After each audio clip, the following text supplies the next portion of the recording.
Shalom saudara terkasih dalam Tuhan Yesus Kristus. Semoga damai, sukacita, dan kesehatan selalu menyertai saudara semua. Saya akan bawakan renungan hari ini dengan judul Runtuhkan Tembok Yerikomu. Renungan hari ini saya bacakan dari Ibrani pasal 11 ayat ke-30.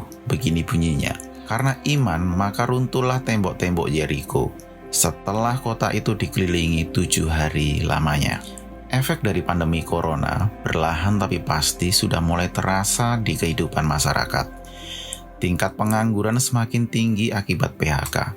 Angka kemiskinan merangkak naik akibat melambatnya roda ekonomi. Dunia pendidikan pun merasakan akibatnya.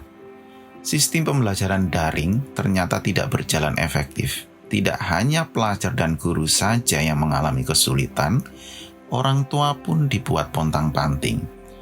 Pandemi ini pun telah meningkatkan tekanan psikologis di tengah masyarakat. Misalnya, rasa tidak percaya diri akibat pemotongan gaji, bahkan kehilangan pekerjaan. Dinamika keluarga yang sulit akibat pembatasan pergerakan. Kesedihan akibat anggota keluarga yang terkena COVID bahkan kehilangan anggota keluarganya. Dan ketakutan untuk menatap masa depan yang serba tidak pasti. Jika saudara sedang mengalami keadaan tersebut di atas atau hal-hal sulit lainnya, mungkin itulah tembok Yerikomu. Dobrak dan robohkan tembok itu. Runtuhkan tembok Yerikomu. Bagaimana caranya?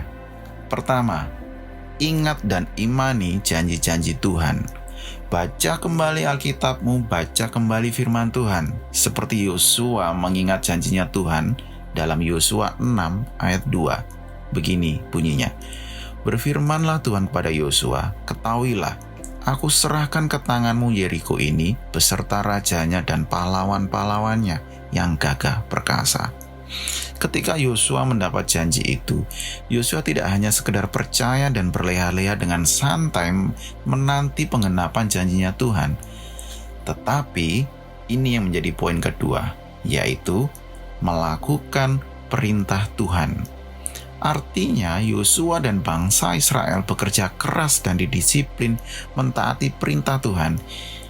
Hingga perintah Tuhan untuk mengelilingi tembok Yeriko selama 7 hari dan pada hari yang ke-7 mereka harus mengelilingi 7 kali, mereka lakukan dengan penuh ketekunan. Hingga akhirnya mereka melihat tembok Yeriko runtuh oleh kuasa Tuhan dan mereka melihat penggenapan janji Tuhan terjadi atas hidup mereka. Nikmati proses yang sedang saudara jalani dan bertekunlah mengerjakan perintah Tuhan. Tebalkan muka, tutup telinga, dan lapangkan hati ketika mendapat hinaan dan cacian karena kita sedang mengerjakan perintah Tuhan. Dan bersiaplah, Tuhan akan meruntuhkan tembok Yeriko di depan saudara. Mari kita berdoa. Bapa kami yang di surga, saat ini kami datang dalam hadirat-Mu. Kami ucapkan syukur dan terima kasih untuk setiap hal yang terjadi dalam kehidupan kami. Dan saat ini, kuatkan dan teguhkan kami untuk menjalani setiap perintah-Mu, sehingga kehidupan kami berkenan di hadapan-Mu. Dan terlebih lagi, kami bisa menikmati berkat dan janji-janji-Mu dalam hidup kami. Di dalam nama Tuhan Yesus, kami berdoa. Amin.